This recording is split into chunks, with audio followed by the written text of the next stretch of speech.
first TTC employee chosen at random to be screened for drugs and alcohol fails the breathalyzer, and we're now learning a second employee has also failed. This time it was a drug test. Now we're told that both workers have been suspended with pay. Tonight, what we've learned about these employees who we're told do hold safety sensitive positions within our transit system. We'll also take a look at just how this new testing program works.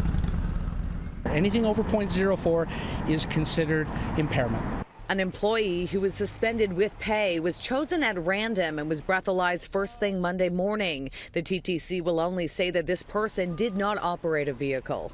But that doesn't matter, because every position we've designated as safety sensitive is designated for a very good reason. They may be a maintenance person, they may be a track monitor, they may be working on signals. All of those pieces are incredibly important to the safe operation of the TTC. Now we've learned that a second worker also failed a test that same day, this time the random drug test. Those results just came back this afternoon.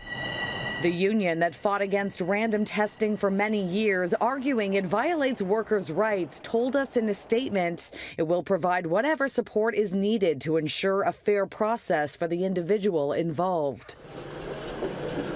The TTC used to only test employees for drugs and alcohol if there was reasonable cause. The random testing program comes after a long, drawn-out battle that was eventually settled by a Supreme Court ruling back in April. According to the Transit Commission, a TTC investigator determined that there was a culture of drug and alcohol use among the workforce that was putting the public at risk.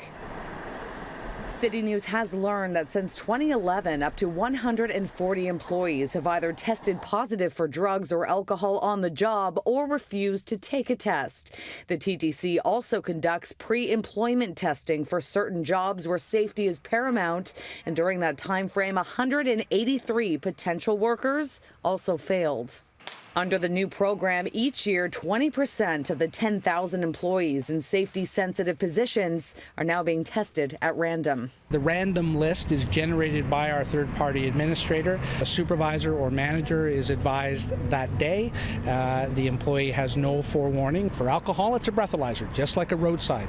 Are you impaired at the time the test is taken, yes or no? Likewise with drugs. It doesn't come back and tell us that they have certain drugs in their system. It tells us, did they pass or fail the test? Were they impaired at the time of the test, yes or no? That's all we're interested in. Now, the drug test screens for things like marijuana, cocaine, and opioids. It does take up to 3 days for those results to come in, while the breathalyzer was more immediate, just like a roadside test. Brad Ross tells me that at this point he does not know what drug the employee tested positive for. I am being told that this week alone, up to 50 TTC employees will be selected at random to take these tests.